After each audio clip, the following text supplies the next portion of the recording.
Hello, friends. This is Rabbi Yaakov Wolbe, and this is a very special episode of the podcast for several reasons. Number one, because I'm in Jerusalem, the holy city. Today's Sunday, March 11th, and several days ago, on Thursday, my eldest brother, Eliezer, Eli, he made a wedding for his daughter, my niece, Shoshana, and thus I flew in to Israel to celebrate.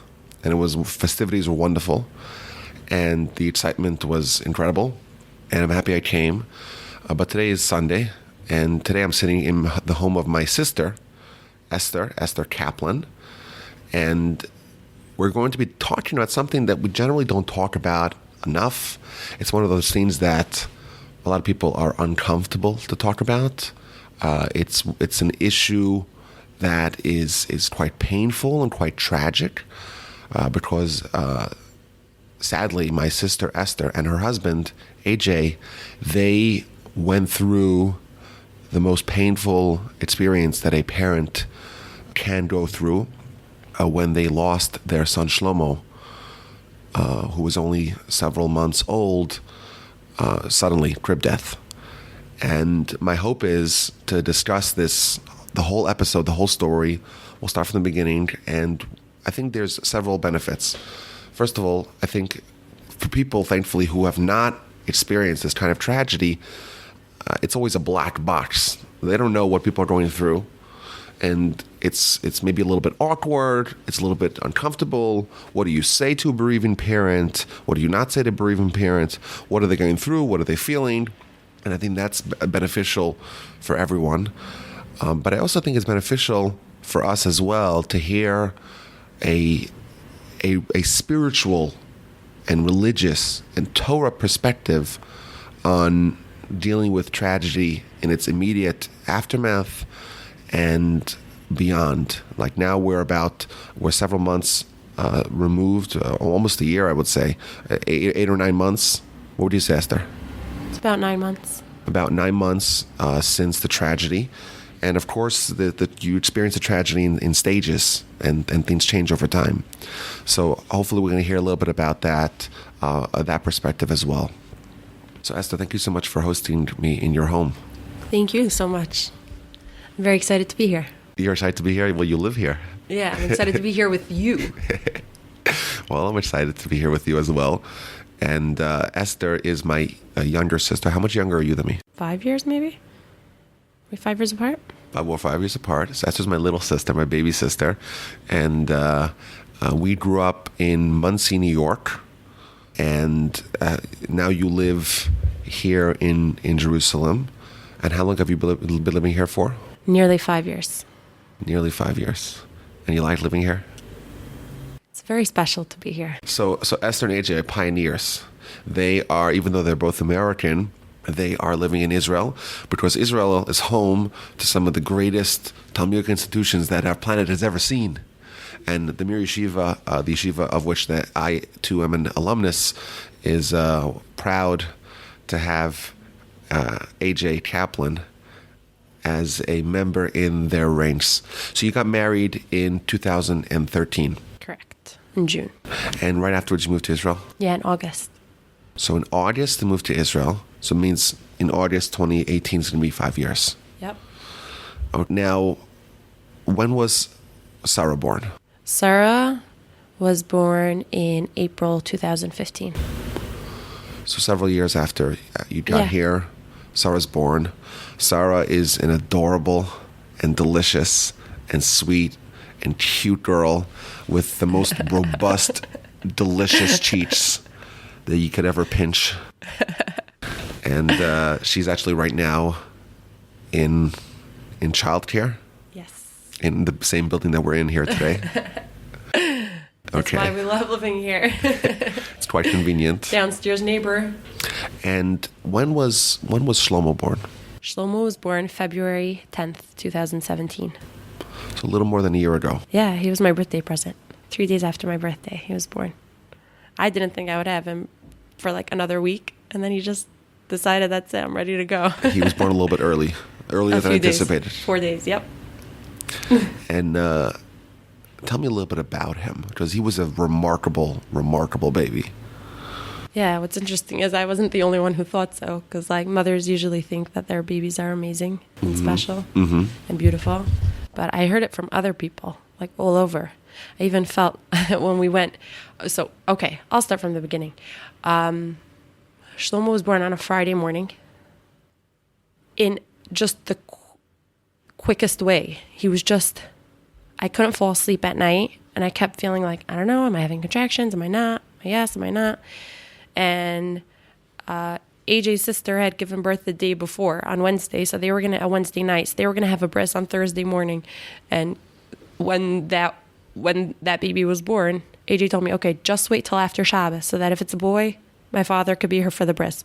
Just wait till after Shabbos. And here I am. It's Thursday, 3 o'clock in the morning. I can't sleep. I'm tossing and turning.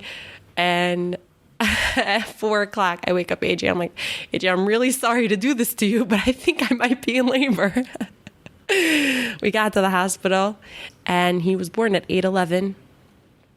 On Friday morning. Friday morning. February 10th. February 10th. 2017. And AJ spent another couple hours with me. I went home to arrange the Shalom Zachar. And it was just me and Shlomo over Shabbos, that first Shabbos of his life. And I was so attached to him that first minute he was born. Sometimes, it takes a little while, or that first hour or two. Or like the minute he was born, I was like, wow. He was just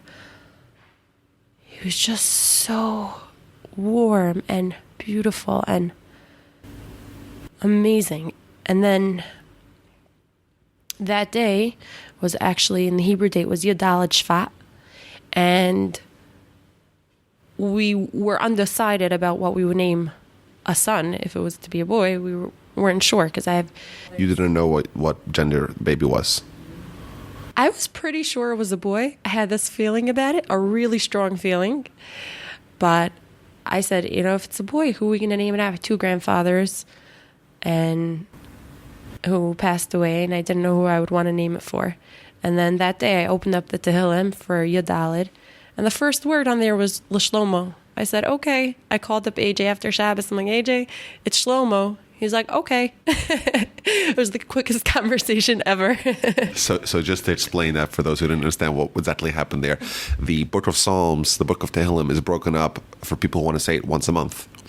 And thus, the 14th day of the month, the very first word is L'Shlomo, and that solved your questions. Yeah, so that was pretty simple. And it just, there was something about him. I don't even know what it was. He was there just was perfect. Something about him that was just very pure, very... I even had felt while I was pregnant with him that I should watch what I see, watch what I hear. There was something about him that was very special, that it became a part of me when he was within me. And then his bris was also it was a Friday morning.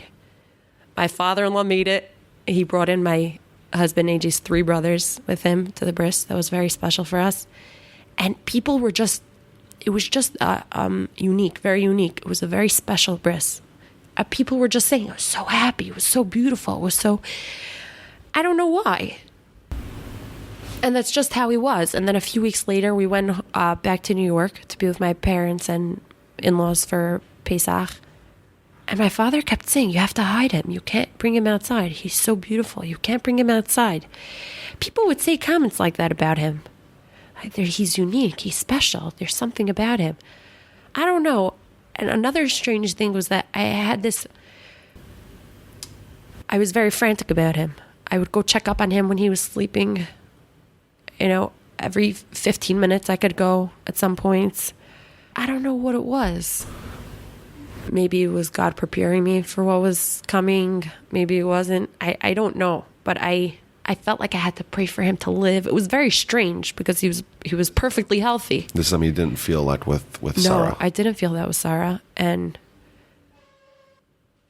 in a way, when it happened, part of me wasn't even surprised. Part of me was in shock because I couldn't believe it actually came true. It actually happened. And part of me was like, oh, okay. I guess I was right. Mm-hmm. Well, maybe those things are connected. We believe that we're sent here for a purpose. If you accept the idea of God, you accept the idea of there being some meaning to life. So traditionally, we say in Judaism that the man is born with a certain flaw, and thus the objective of life is to try to fix it. Well, if some man is born perfect, and everyone seems to be commenting that there's perfection there, then maybe there's only something slight that they need to fix, or whatever that is. Well, of course, we have no idea. Maybe just time. Maybe that's it. And when the mission is complete, then they're ushered back to where they really need to be. And of course, it's not easy for you to hear that. Yeah, but I think the concept is very right and true, and I think it's as simple as it is complicated. What do you mean? That it's everything. That's true. What you're saying is true. That life is just this. It's a process of getting where we need to be, and then when it's over, we're over. Our life is over. So it's to wrap your mind around it takes a lot. And I don't even know if we're capable of it, but it's that simple. At the end of the day, it's that simple. Even though we can't wrap our heads around it. Right. So tell me about the relationship that Shlomo had in his few months with his sister, Sarah. That's actually especially difficult for me because they were completely in love with each other. She was just so doting and loving and would take care of him. And I have videos of her just, motioning for me to give her, his burp cloth so she could wipe his face off. She was just she loved taking care of him. She loved playing with him. She would wake up in the morning and just run to him. Shlomo, good morning. Good morning, Momo. Good morning, Momo. And just give him hugs and kisses and pat his cheek and he would just give her these huge smiles. It was so cute. It was so special for me. People would ask me, oh, how was the adjustment to 2 kids? Some people say it's the hardest adjustment. People were very busy telling me that, from 1 to 2, huge adjustment. And I said, actually, no one told me how delicious it is. I love it. I love it. I felt so blessed. I had this family. We were a family, like a real one. We had our little girl and our baby boy, and it just felt so right. So what happened after Shavuos? Okay, so it was... How old was Shlomo? Shlomo was 16 weeks old, nearly 4 months. And he was already a real person. I already knew what he liked. He was like a little man, Didn't like being hungry. He loved the bath. He loved being warm and cozy. And even though we live here for a few years, we keep 2 days of Yom Tov. Yeah, so you're saying even though the people in Israel traditionally only observe 1 day of the holiday, because you consider yourself still American, the halacha is that you keep 2. Correct. Okay. So in our surroundings, it was no longer the Chag, but for us it was. And outside there was a procession for a new Sefer Torah to be led to a shul nearby. What does that procession look like? They make a chuppah. There's a chuppah and people dancing, and there's cars following with lights and children and hundreds of people just walking by to greet the new Sefer Torah and bring it to its new home. And I saw it passing by right outside.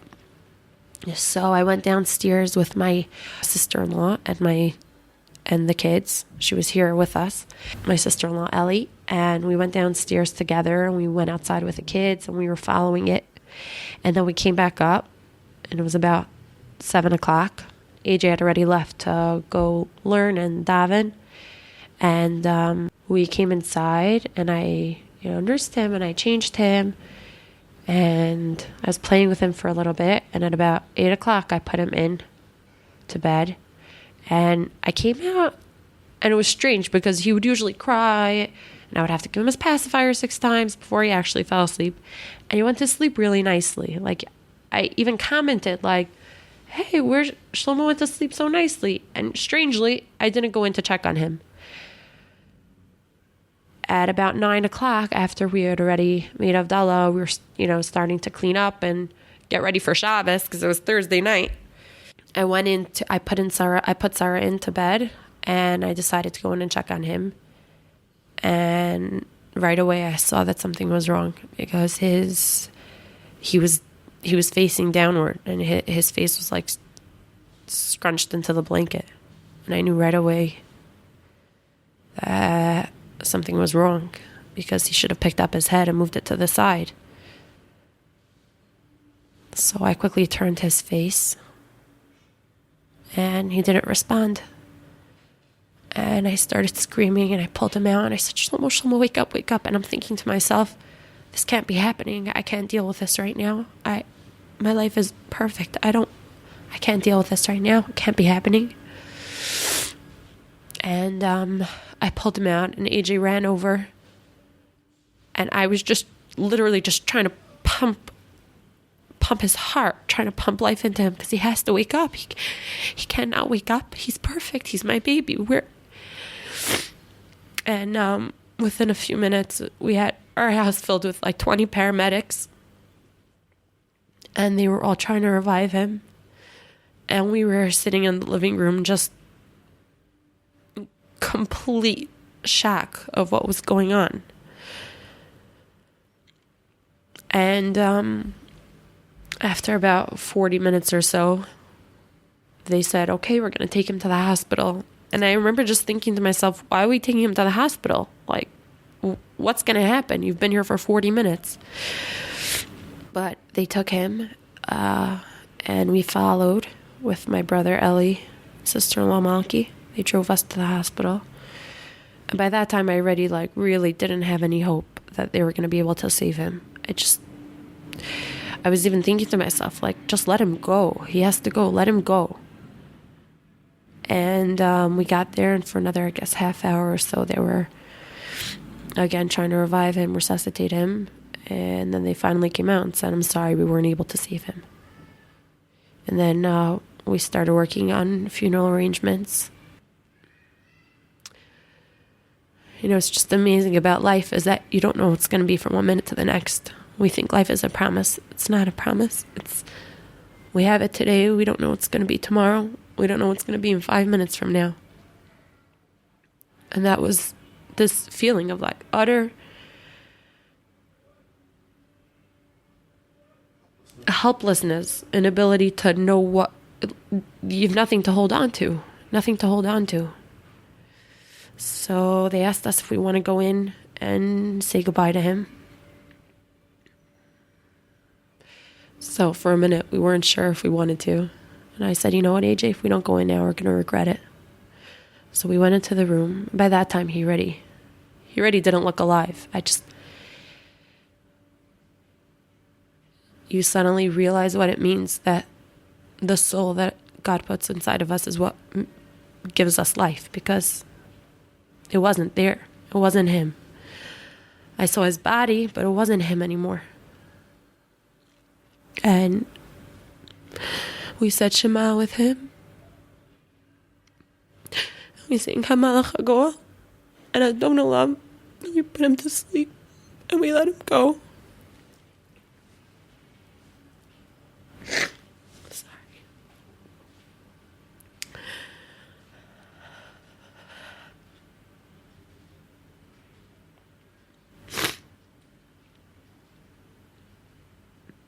And by the time they were trying to make all the arrangements and getting everything together and figuring out where we would be buried, they weren't sure if they would be able to bury him that night. Sorry. Or if we would have to wait till the morning. And I looked around and I said, I'm such a child, such a soul that came into the world in a flash and left the world in a flash. He's not going to wait till the morning. They're going to bury him tonight. And 5 minutes later, they got the go-ahead. And the funeral was set for 1:30 in the morning. Early Friday morning. Early Friday morning. How many weeks after you were having those contractions middle of the night? Yeah, exactly 16. Exactly 16 weeks later. Yeah. So there were about 60 people there. And AJ spoke by the funeral. Incredibly. We were all so moved. It was... You didn't exactly have tons of time to prepare. Not exactly. I think it was a very beautiful way to send him off. And what was that night, the rest of that night like? Awful. We came back home and, someone else had been here. We had neighbors here doing our dishes and cleaning up, and we came, and there was just, there's a tradition that once the body is buried, the family sits down and has a meal with bread and eggs, which are round. They symbolize the circle of life. So, we sat down and on low chairs, and we ate this meal. It tasted like sawdust. We just couldn't even believe it. We couldn't even process what we were doing. It was just so surreal. So that was like in the middle of the night, like at 2 a.m? That was, probably about 2:30 in the morning. And we had to call our parents. We had to wait till the Chag was going to be over in New York, which was at about 4:15. So we set an alarm as if we were going to sleep. And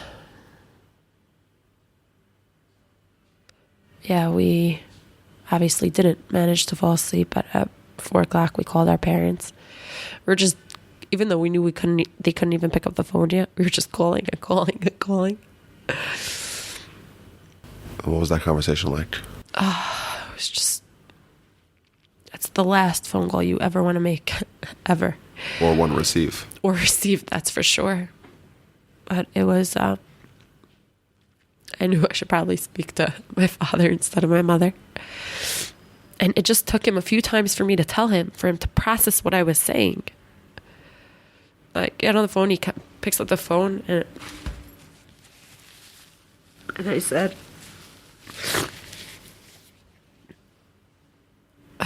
Abba, Shlomo had to go back to Hashem. And he said, what? What are you talking about? And I literally just had to say, Shlomo died. Shlomo, what? And I hear him in the background, what? Shlomo niftar? And then in the back, all I hear is just sobbing, and it was just such, who wants to cause that pain to their own parents? Not me. It's just the worst nightmare. The worst nightmare. That's what it is. And then the following morning, you began your Shiva. Yeah, so we did ask that people should visit us on Friday, just because we needed time to just be alone and to process it ourselves. So very few people came. We had a man who was visiting from the States, from the 5 towns, who lost his son 10 years ago, so very suddenly. And his other son at the time was very sick. He since then passed away as well. And the Rosh Hashiva of the Mir came. Rabbi Finkel and his wife. So we had a few visitors on Friday. But we really just wanted to be alone and to be able to process it on our own. But then after Shabbos, people started coming. So we sat Shiva on Motzi Shabbos and Sunday, Monday, Tuesday, Wednesday, and then we got up on Thursday morning. Hundreds of people came, hundreds, every day. I think there was maybe one time that no one was sitting there with me during our hours. Maybe one time. What were the hours like? When they start coming? They had Shacharis here at maybe 8:00, was it? And then I sat down at 9 till maybe 1 or 2, and then we started again at, I I think we had 3 different times, so with a break for lunch and for dinner, and then we sat till maybe 9:30 or 10 10, o'clock. 12 hours a day. Yeah, And people are here the whole time. the whole time, nonstop. What are you telling them? What are they telling you? I don't think it's a mistake that God chose us to be the parents of this child who had to be here for so short. I don't think it means that we're special or amazing or incredible, as people love to think, but I do think that it means that He wants something more from us, something bigger from us. So I was definitely trying to figure out what that is. Tap into it. Even though it is, I mean, we're still going through it. I don't say what we went through, I say what we're going through, because every day is still a challenge. It still seems so fresh and raw. But even though so much of it is dark and unknown, I feel like there is always, when we're able to look at it that way, there's a certain clarity. There's a certain clarity of knowing exactly what, like you said, what our purpose is. And that a life well lived means that a person came to this world, did what they had to do, and went back up more pure. So we were trying to give ourselves the strength to be able to see that. And I would say for the most part, people were very sensitive, very caring. There were a few people who made up for it. Who Said ridiculous things. Or things that were extremely unhelpful. Those people were well-intentioned, just misinformed? I hope well-intentioned. But certainly misinformed. That's for sure. Yeah. Or giving suggestions of why it happened, or maybe it was because of vaccines, or maybe it was because of this or that. And That's not what you need then, or ever. Or ever. Yeah. It was intense, but it was very important. So you have 4 or 5 days here of non-stop foot traffic. People coming by the hundreds to visit you and AJ and to help you mourn and grieve. Yeah. I want to read a letter that you wrote and that you hung up on the bulletin board in your building. So this is a letter that you wrote during the Shiva? Yeah, I wrote it, I think, on Motzei Shabbos. Right after Shabbos. Right after Shabbos. So you still haven't had tons of people here. Right. And this you hung up in... We hung it up right out the door. Oh, on the door. Right outside the door. Okay, on the door. To all our dear neighbors, family, and friends, we would like to thank all of you for your kindness and concern throughout this tremendously difficult time. And I'm just going to translate the Hebrew words into English. We merited to host a beautiful and pure soul for exactly 16 weeks before the Almighty decided that it was time to bring him back up to heavens. Shlomo brought us so much joy. His smile lit up our entire world and filled our home with so much goodness. We've given much thought to how to give our baby Shlomo's soul a spiritual ascension, a pure, perfect soul returned to its maker as the holiday of Shavuos came to a close. We would like to ask each of you to accept upon yourself, to commit yourself to increase some matter of holiness, be it in the purity of speech, regarding your eyes, ears, or mind, a small, manageable commitment in the merit of Shlomo, Alav Shalom, ben Avram Yochanan Ner Yair Shlita, so that his soul will soar yet higher and be an advocate for all of the Jewish people. Again, we sincerely appreciate the outpouring of kindness and love. It means the world to us. May we merit to greet Messiah speedily in our days together. Signed, AJ and Esther. When did you decide to write this letter, and why? Sometimes in life, we're kind of on auto drive. We just go, and we kind of forget about certain things, or our purpose, or our goals, or who we are. And then I think sometimes God kind of gives us a shove to remind us. It's those times that have the biggest impact on us. So at that time, I was having these feelings so strongly. And I felt like I was in a position where I could share it with those people who care for us, who were coming to be with us at that time. You just felt like you're being moved to, you have to write this letter, and because you're so present. Yeah, it was a time of huge clarity. Like I said, even though it seems so dark and unbelievable because we don't know what goes on in the upper spheres, and we can't know because we're on this side. But it was a certain clarity of vision of, wait a second, this is life. This is it. This is how it goes for all of us. So Shlomo had a shorter cycle. Some of us have it longer, but it's all the same thing. We all came from the same place, and we're going to go back to the same place. What are we going to put in between? I want to switch gears here, and I want to talk about, from the other side. So you had hundreds of people here visiting you, and I'm sure many of them, maybe even most of them, don't really know what to say to a parent who lost their child at 16 weeks. Like, what are you supposed to say? So my question is, just from the other side, I'm sure a lot of people, like you mentioned earlier, a lot of people say some really, really dumb things, really insensitive things. But I imagine that they weren't trying to be hurtful. They just didn't know what to say.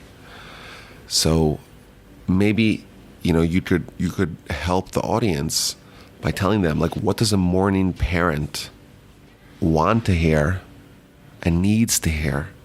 And what does a mourning parent not want to hear and absolutely should not be told? So we've been on the other end for most of our lives. And in 1 second, we suddenly came to this place of like, we're the ones that people are talking to and saying these things to. We're not saying these things to.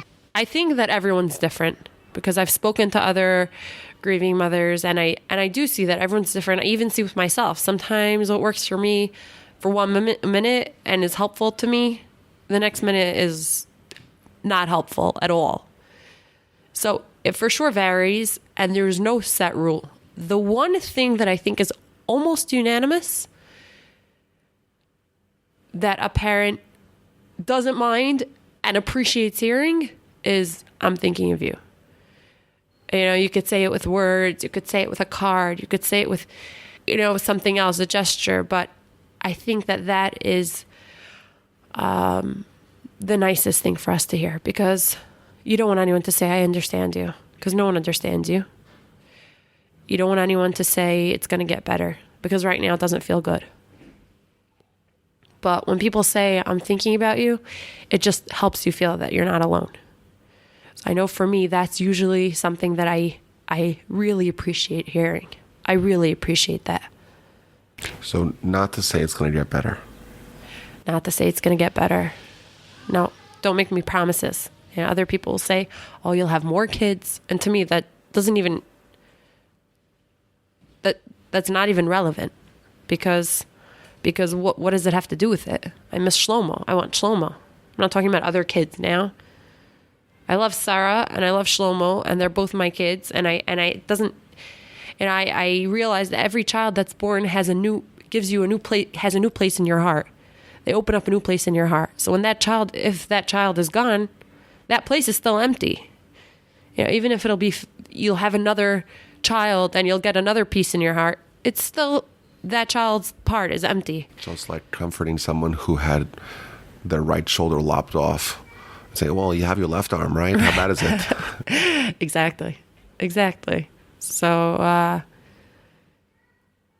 not helpful. Not helpful. Was there anything particular that someone said here during the week of Shiva that really resonated with you and really, really hit the mark that you can remember? I think the people who said the least that affected me the most. I had a classmate from high school. I never even had that much to do with her. We both live here, so We see each other. We'll schmooze for a few minutes. And she came in. I don't even think she said one word. She sat here and cried. And then she got up and left. And it meant so much to me. Because she really felt with me. It wasn't as much what she said as what she didn't say that affected me. You felt like she was there with you in your pain a little bit. It happens to be that this particular person still does call me up every now and then, and she says, "Hey, I'm thinking about you. How you doing?" Wow. So special. You just realize that it's a unique individual who's able to tap into another person's pain when they have no reason to have to. She doesn't have to. She could go enjoy her own life. But that's a special person. Was there some particularly egregious statement or that someone said during the Shiva that you think maybe would highlight what not to say? Oh, I had a woman walk in here. She was a stranger. She walked in, and there must have been 15 women sitting here. And the way it was set up, it was very long and narrow across the room. And she sits at the end on the couch. And I acknowledged her because the tradition is that the person who comes in doesn't speak until the person who's sitting Shiva greets them. So I acknowledged her, and she starts saying, "Yeah, I have a very difficult life, and my parents both died in different strange ways, and it was very famous. And then I also had a baby who died last year." And she just starts talking about her own story and her own grief and what I may have done wrong, and did I give him vaccines because that's could be a really big cause of this. She was totally crazy. She was totally crazy, and everyone is just sitting there gaping. They just couldn't believe it. Every word that came out of her mouth was dumber than the next, and I felt so angry. I was literally shaking. And next to me, actually, at that time, was sitting a young woman who just recently lost her father very suddenly. And she leans over to me and she whispers, "It's like a dagger in your heart that she keeps twisting," right? And that was such an accurate way to describe what was going on. And I was just thinking to myself, why doesn't someone just pick her up and shove her out the door? But I have to say that she was really one of a kind. Most people were very respectful and sensitive and supportive. And also family members came in. Yeah, so my in-laws came in for 2 days, and then they ended up extending their ticket for a third day. And my mother came in. I had a brother come in. I had a few sisters-in-law came in, just literally for 1 day each to be there with us, just to be there with us. That was very special for us too. Especially because, these are people who also knew Shlomo, and he also meant something to them. And that meant a lot for us also. Many times when people are sitting Shiva, let's say for a parent or something like that, you have brothers, sisters, parents, children, grandchildren, people around. And it was just us. It was just AJ and myself sitting there alone. So it really meant a lot for us to have the support of our families. And I do have to give a shout out to our families anyway for also just being so good to us, giving us whatever we need, wanting to know exactly what we need, calling us to see how we're doing, listening to us, crying with us. It really not only makes a difference, but it helps us cope with our grief. So thank you. So what's it like after Shiva? After Shiva, there's no more people coming in, or maybe there's still a few people, but a trickle instead of a torrent. And then you have to kind of piece your life together. Yeah. We're still working on that part. It definitely becomes less of a whirlwind after a few months. The dust kind of settles a little bit and you get into a rhythm, even if you still have to get used to it and we still have to adjust. And I still, want to smell his blanket. It's very traumatic. It's a very traumatic experience. And every night, going into bed without our baby and waking up without him is very difficult. And I'm always waiting for a sign, always waiting for him to maybe come to me in a dream, and talk to me. I want to see his face again. It's very hard. I miss him terribly. I think that's the part that's always the most painful. I think at some point it becomes less of a matter of discussion, because what's there to say? There's nothing left to say. But it becomes a scar on my heart. I'm always carrying him with me. Always. Always. I go out to the grocery. I'm always thinking about him. I'm always missing him. He's always lacking in my physical world. Sometimes I walk out and I feel like people are nervous to approach me. I feel this more frequently than not. People are nervous to approach me. They're nervous to say anything because they don't want to say anything stupid. And I understand them because I've been on that side many, many times. In fact, an interesting lesson, that evening when I was coming home from that Hachnasa Sefer Torah, from the ceremony bringing the Torah to the shul, there was a woman outside, a neighbor of mine, who had been due around the same time as me. She had she had a stillborn. It was really sad. And I remember thinking at that time, this is an hour and a half before my own baby passed away. I thought to myself, oh, I feel awful. I have my baby and she doesn't have hers. And I didn't say anything.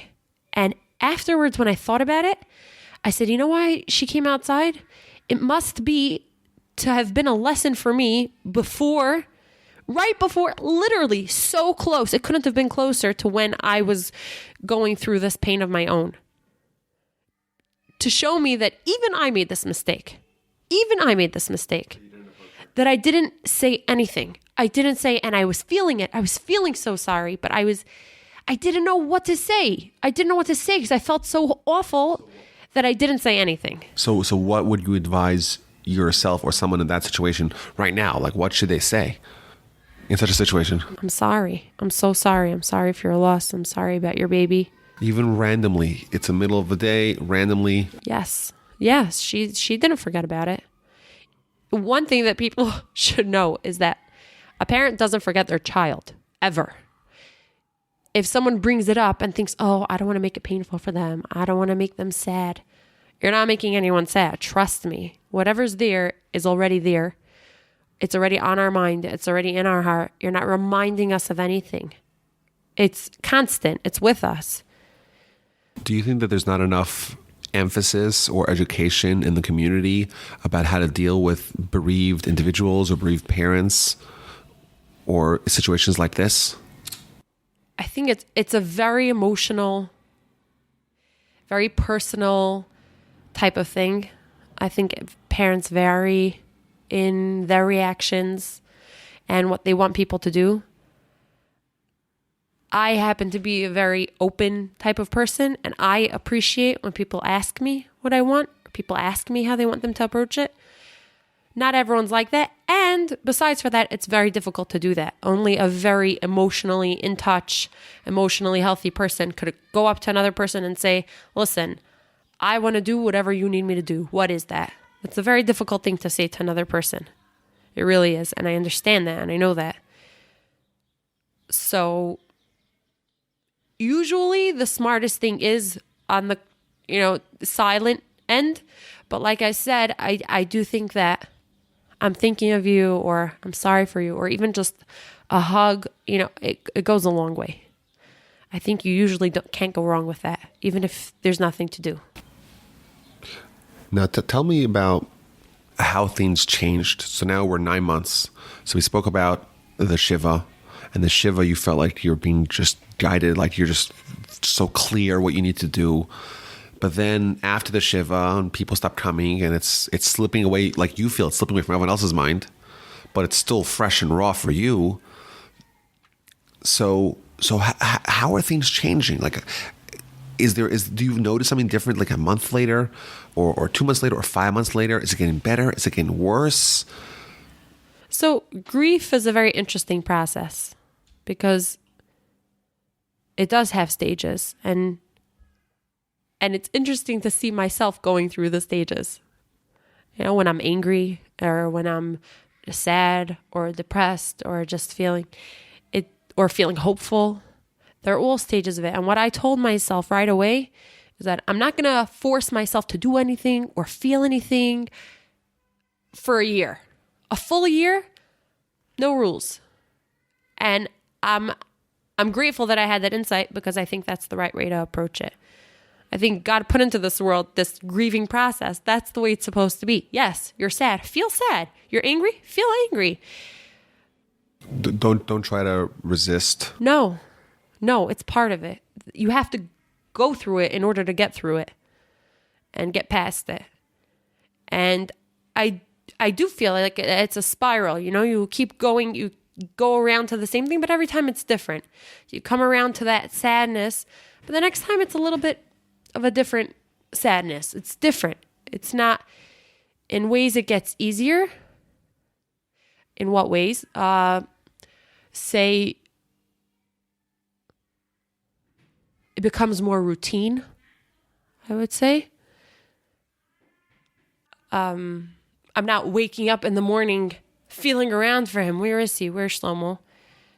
But it's still that tug that I miss him. I miss him more every day.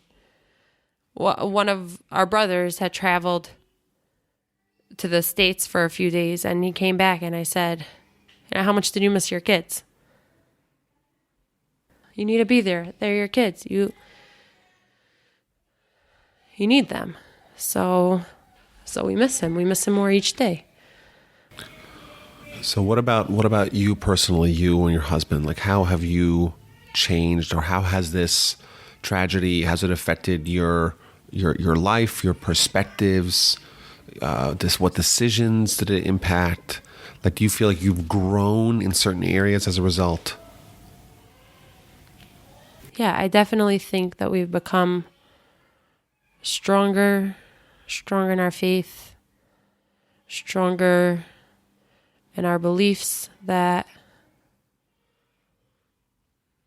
we're going to see a redemption, that the soul is eternal, that God runs the world, divine providence, everything's preordained, that it's a bigger picture. It becomes part of our daily mantra and part of what we tell ourselves every day.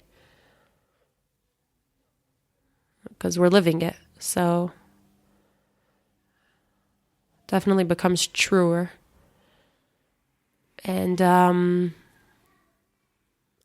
also on how precious life is. It's so precious. How important it is to love our family, our children, our spouses. Like, this is it. We're irreplaceable to them, and they're irreplaceable to us. I think there's no bigger greatness than trying to do the best we can to be the best we can. Try to figure out what it is that God wants us to learn. And I think it's true. I think, actually, we spoke to a rabbi, and he told us this, and it really resonated with me. He said, God is not cynical. He's not out to get you. He wants to educate you. And that's why sometimes when he tests you, it's in the areas that it's the hardest. Not because he's laughing at you, but because that's where he wants you to grow. So I think that's true, and it gives a good perspective on it, that we're on the same team. He wants the best for us. He wants good for us. It also helped me in many ways to try to let go. You know, we try to be in charge of things or try to be on top of things. And I kind of, not even fully consciously, but even subconsciously started telling myself, okay, you know what? Doesn't matter. What gets done, and what doesn't. Whatever's going to happen is going to happen. We do the best we can. We leave the rest up to God. And I think in that way, it really my life has changed, really. And then, of course, just, in the day-to-day life, it's different. You walk out, you're in a different sphere of people. So I always feel like I have to make myself approachable. and I do want to be approachable. I want to be normal. But even if circumstantially I'm not, I don't want people to relate to me weirdly or differently, because I am still me. What did you tell Sarah? Like, how does she process this? I think children are amazing, incredible individuals. I think they have a very simple faith, I think. She woke up the next morning and right away she says, "Shlomo, good morning, Shlomo." And she's about to run into the room, and I'm like, my heart literally was like caught in my throat and I couldn't breathe. And I'm like, here we go. I tell myself, Esther, this is the moment you have to tell your daughter that her brother's not coming back home. It's just the most terrible thing. Here we are 4 months ago, we gave her the most amazing gift of a sibling, and he's gone. He's not coming home now. I sat her down and I said, Sarah, Shlomo went up to Hashem in Shemayim. So that's what I said. I just said that God took him back.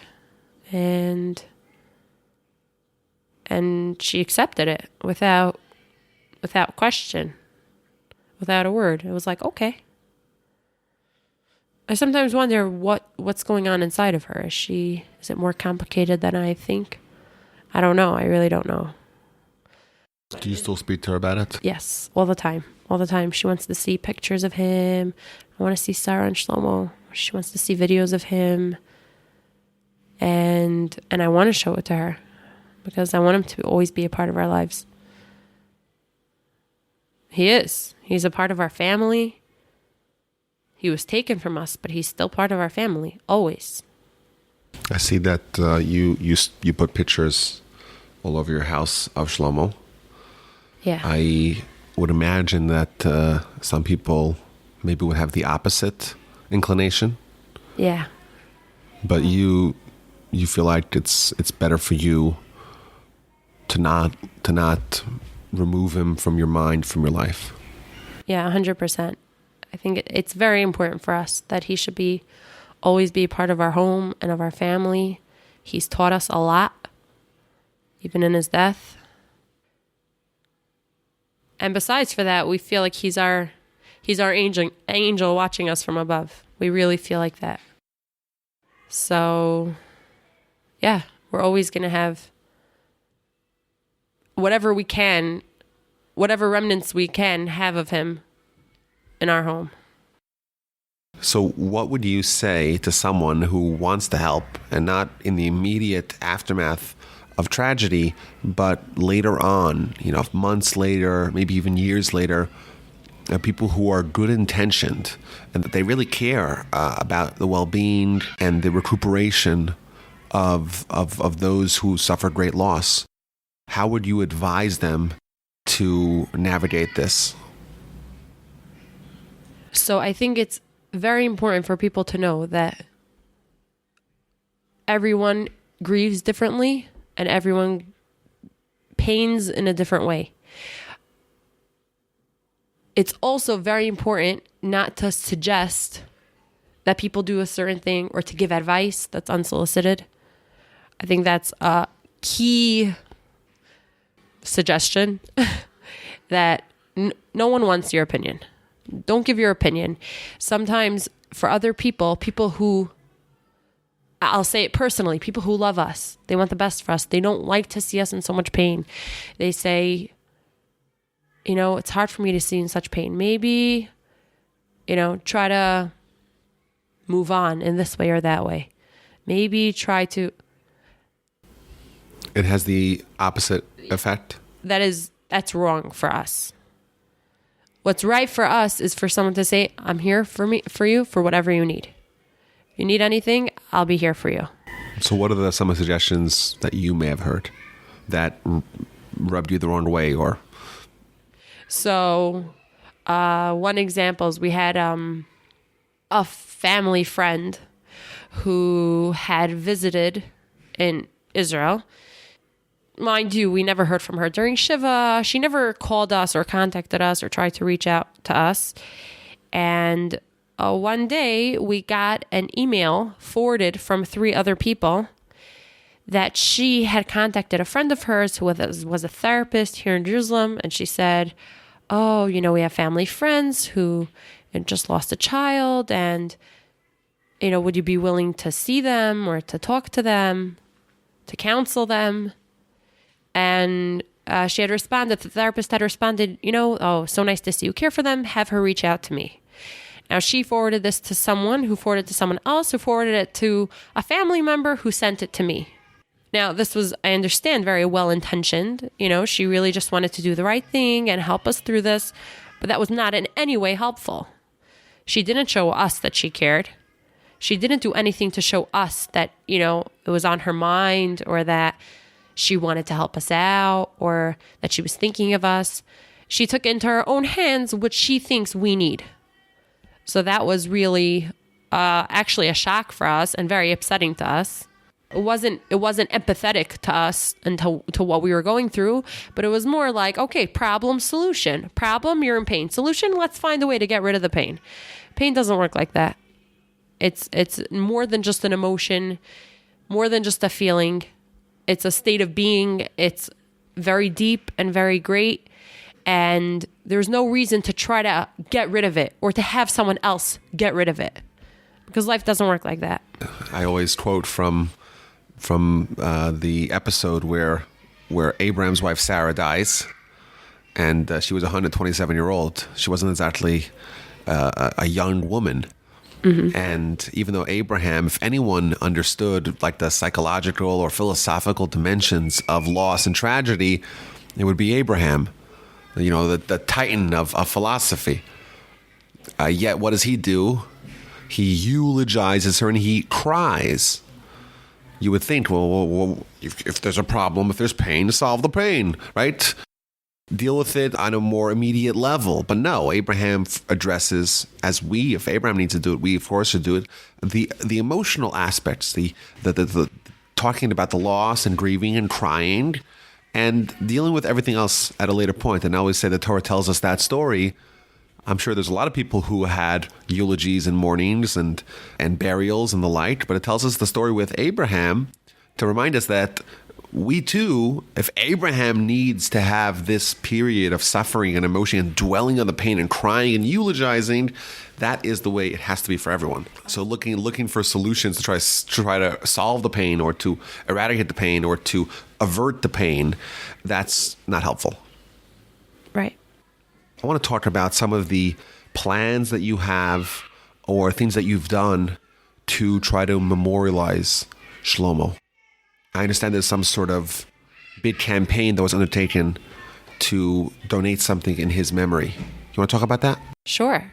So maybe it was a few weeks after Shiva, I got a call from my close friend Dahlia, and she said, I was there at the Shiva on Sunday, and I saw that there wasn't all the equipment that you needed for a Shiva house, such as a Sefer Torah, to read from the Torah Mondays and Thursdays.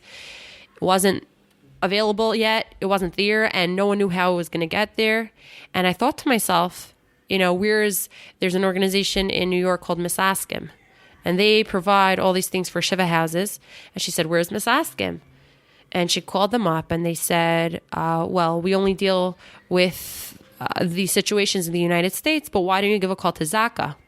It was the search and rescue team in Israel. They should have more information for you. And she called up Zaka, and they said, well, actually, we have warehouses all over Israel that contain all the equipment that you need for a Shiva house, but people have to come pick it up on their own. And she said, you mean people have to come with a van or a truck and pick it up on their own? They said, yep, we don't have money for a truck. She said, well, what if I raise money for a truck for you? And they said, great. if you raise money for a truck, we'll hire a full-time driver to go across Israel, wherever needed, and deliver and pick up equipment. And she spearheaded this incredible campaign to raise $140,000 for this truck. And believe it or not, she was successful. This is like so crazy for a family-run campaign, not, with no major people behind it, until actually a donor came up and said, if you raise the first 70,000, I'll give you the second 70. And it was incredible. Hundreds and hundreds of people, donations coming in, $10, $54, $100, $1,000. It was unbelievable. So much love, so much care.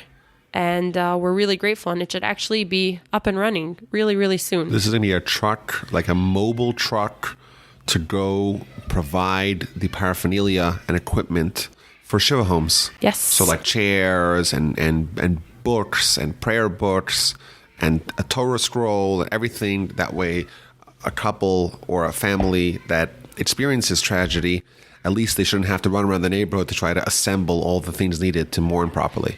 Yeah. And that's going to be done in memory. Memory of Shlomo. Memory of Shlomo Kaplan. Yeah. Unbelievable.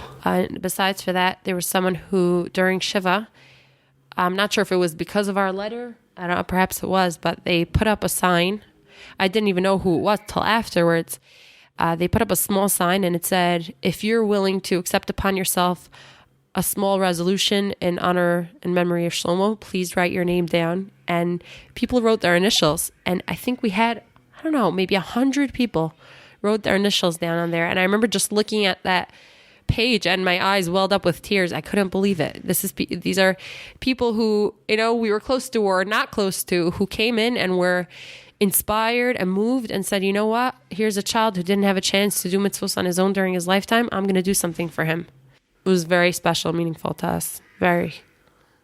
I want to end with a song that someone in the family made up about Shlomo. And I'm going to read the words, but amazingly powerful words and song that capture a little bit of the story of Shlomo Kaplan. You entered this world. You were born in a flash. We'd hoped you'd be with us forever. Our precious boy, you filled our lives, and suddenly you were called up from high. Your shiny blue eyes, your smile that won hearts, your laughter that brightened our moods. We watched you grow with sheer delight, and suddenly were found in the darkest night. Oh, Shlomo, no words can describe the joy that you brought to our lives. You made us complete. Those short days were so sweet, living on in our hearts and minds. We yearn to embrace you yet again as we wait for this exile to end. Our dear Shlomo, we'll stay strong because we know you're right next to the throne of Hashem. Tell me about this song. Every night when I put our daughter Sarah to sleep, I like singing her songs along with the Shema that I sing to her. I like singing her songs. And those first few weeks after Shlomo passed away, and I'm thinking that's all on my mind. That's the only thing that's on my mind. And I thought to myself, there's nothing that covers what I'm feeling. As Jews, we sing Ani Ma'amin. I believe that God runs the world. I believe that God will bring the redemption. I believe that, but it wasn't covering it. It wasn't enough. I needed something more. So I called up my incredible sister-in-law, Malki, and I said, Malki, she's talented with words and with songs and music. And I said, I need a song for Shlomo. And she called me back a week or two later and she said, I don't know, maybe it's too emotional. Maybe I said, am I going to cry? She said, probably. I said, then it's perfect. And the first time she sang the song to me, I was in a heap of tears. And then I spent the next morning, the entire morning, learning it and just sobbing my brains out. It just was perfect. It was exactly what I needed. And interestingly enough, the tune for this song is from the words in Deuteronomy, talking about the mitzvah of sending a mother bird away and taking the eggs or the chicks. And when I thought about that, my husband AJ told me, it's very interesting that it's to those words. He said that's kind of what happened here. When you happen upon a nest of a mother with a young chicks or eggs, you send the mother away and then you take the chicks or the eggs. And then you'll have a long, beautiful life. And then he said, that's what God did. He sent you away and he took your chick. And you'll have a long, beautiful life. Esther, thank you so much for agreeing to this interview. Thank you for having me. And it's a privilege. And we hope that the Almighty gives you comfort amongst all the mourners of Zion and Jerusalem. And together with your amazing husband, AJ, you'll have a long and robust and healthy life. And with Sarah and your whole family. And we're really happy to have you in our family. And thank you so much for inspiring so many people. Thank you. And taking this loss and sharing these amazing lessons and insights and inspiration with everyone. It's a pleasure. Thank you.